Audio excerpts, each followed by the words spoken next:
Hello, my name's Stephen. This is Faith Ministries. Over the last few months, we've been having a look at some of the older English Bibles that came out around the 16th century. Bibles such as the Coverdale Bible, the Geneva Bible, the Matthew's Bible, Tyndale's New Testament, and the Great Bible. Today, we're having a look at one of the last ones before the King James, called the Bishop's Bible. Now, the Bishop's Bible was an English edition of the Bible that was produced under the authority of the established Church of England. And as you remember, the Church of England came around about because of the work of King Henry VIII in 1568. Let's just have a look at that chart that we had a look at previously as to how the Bishop's Bible lines up with those previous Bibles. So here we have our chart, and down the bottom here we can see the old original Tyndale's New Testament in 1525. Coming out of that was the Matthew's Bible in 1537, also the Coverdale Bible in 1537. From the Tyndale and also from the Matthews, we have the Bible called the Great Bible because it was so large, as you remember, in 1539.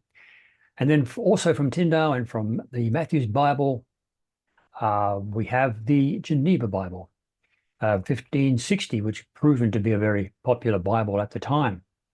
Then we had as I said, the Coverdale Bible, and then reading out of the Coverdale Bible and the Tyndale New Testament, we have the Bishop's Bible in 1568. So we have the Bishop's Bible, first published in 1568, substantially revised in 1572, but also in 1602. And it was the prescribed basis text for the King James Version that was completed in 1611. Now, the Bishop's Bible succeeded the Great Bible of 1539 as the first authorized Bible in England, and the Geneva Bible was published in 1560. Before we go on and have a look at the history of it, let's just have a quick comparison between several Bibles. Okay, this will give you an indication of how the Bishop's Bible compared to the Geneva Bible and also the King James Bible. The King James Bible of the 1769 version, the Geneva Bible of the 1560, and the Bishop's Bible of 1568. So we're going to have a look at 1 John chapter 1. And it says here in the King James, that which was from the beginning, which we have heard, which we have seen with our eyes, which we have looked upon, and our hands have handled the word of life. For the life was manifested, and we have seen it, and bear witness, and show unto you the eternal life, which was with the Father, and was manifested unto us. So very easy to read in more modern English, the King James Bible. The Geneva Bible, which we've had a look at in the past, it comes out with that which was from the beginning, which we have heard, which we have seen with our eyes, which we have looked upon, and these hands of ours handled of the word of life. For that life was made manifest, and we have seen it, and bear witness, and show unto you that eternal life, which was with the Father, and was made manifest unto us. As you can see, we've got an older form of English here. And the Bishop's Bible, that which was from the beginning, which we have heard, which we have seen with our eyes, which we have looked upon, and our hands have handled of the word of life. And the life appeared, and we have seen and bear witness, and showed unto you the eternal life, which was with the Father, and appeared unto us. And so, very similar wording. The Geneva Bible has manifested unto us. King James has manifested unto us here in this bottom part, whereas the Bishop's Bible has appeared unto us. And as you can see, the English was a little bit older even than the Geneva Bible. So the spelling was a bit older form than what we see there. So as you can see, it is very similar. And as I mentioned earlier, the Bishop's Bible became one of the foundational scriptures for the King James Bible. Now, at the time, the High Church party of the Church of England, if you're in America, it's called Episcopalian. The High Church party of the Church of England, there in England, which almost all of the bishops subscribed to, were offended by the Calvinism of the Geneva Bible. It wasn't that the Geneva Bible's translation, it sounded like what John Calvin would subscribe to, but it was the footnotes, the side notes, that marginal notes that were put into the Bible that the Church of England clergy started to object to, because in many ways they had a lot of influence of John Calvin, very Calvinistic compared to the Church of England. though in general, most of the clergy there in the Church of England agreed with a lot or some of what Calvin's theology was. The majority did not approve of his prescribed church form of government, the governance of the church. Presbyterianism, which was developed and founded by John Knox, built upon the work of John Calvin, they sought to replace the government of the church that the Church of England had, which was overall bishops and had archbishops, etc., of the Archbishop of Canterbury, for example. But they wanted to replace it with government by lay elders. In other words, each church had their own elders. They met together, they made their own decisions, maybe under a presbytery type of situation. Whereas the Church of England, they had bishops and they had a hierarchy, much more traditional. However, the bishops were aware that the Great Bible of 1539, which was the only version that was legally authorized to be used in church services, that much of the Old Testament, much of the Apocrypha, it was translated still from the Latin Vulgate rather than from the original Hebrew and Aramaic. And they weren't that impressed with that. And so an attempt to replace the objectable Geneva translation with its margins, and also to get a better translation using the Hebrew and the Aramaic, they circulated one on their own, which became known as the Bishop's Bible, because it was the bishops who put it together. And the leading figure in translating the new Bible was a guy called Matthew Parker, who at the time was Archbishop of Canterbury.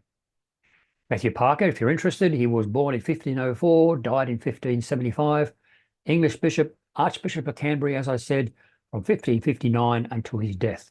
Also, very influential theologian, not just a simple little clergyman in the church, but he was a theologian, arguably the co-founder with previous Archbishop of Canterbury, Thomas Cranmer, and theologian Richard Hooker, of the distinctive tradition of the Anglican theological thought.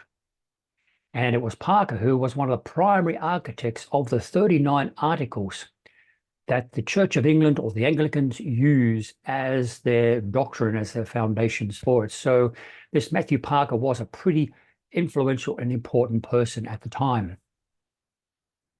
One of the flaws, however, of the translation of the Bishop's Bible was at the lack of time, but also the supervisory editing that went on. They didn't have a committee. They didn't have a group of people that they used to send, okay, you're translating Deuteronomy, you're translating Matthew, etc. And once it was done, it was sent to a body to adjudicate, to look at, make sure there weren't any mistakes. All the translation work was all the same. No, they didn't have anybody like that. And so there was a lot of variation in the translation practice between the various books of the Bible. For example, in the Old Testament, the Tetragrammaton Yahweh is represented by the Lord, and the Hebrew Elohim is represented by God. But in Psalms, practice is the opposite way around. So somebody didn't check that, which was a big error at the time. The Bible had the authority of the royal warrant, as they call it. It came from the throne itself and was the second version appointed to be read aloud in the church services. Interesting, though, that the Bishop's Bible, it failed to displace the Geneva Bible as a domestic Bible to be read at home, mainly because the intention of the Bishop's Bible was that it was a Bible, a bit like the Great Bible, that was termed a pulpit Bible. It was a massive big Bible that was going to sit in the pulpit for the person doing the readings for that particular Sunday. The version was even much more grand than the Geneva Bible. The first edition was exceptionally large and included 124 full-page illustrations, not just the Bible text. The second and subsequent editions were rather smaller, around the same size as the first printing of the King James Bible, and mostly lacked a lot of the illustrations, except for the front pieces and some of the maps that they put in there.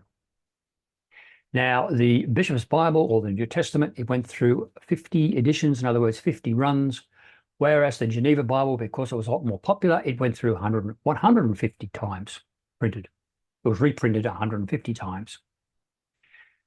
When it came to King James, translators of the King James Version, they were instructed to take The 1602 were the last ones, editions of the Bishop's Bible as their basis, plus several other existing translations as what they were to work off in order to create the King James Bible.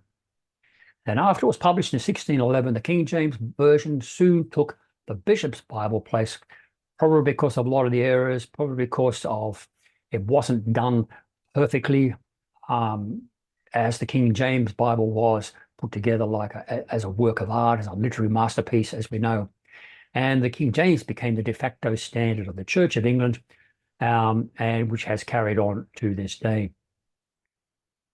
It's an interesting side note that the Bishop's Bible is also known as the Treacle Bible, because of the translation in Jeremiah 8:22, which reads, "Is there not treacle in Gilead?"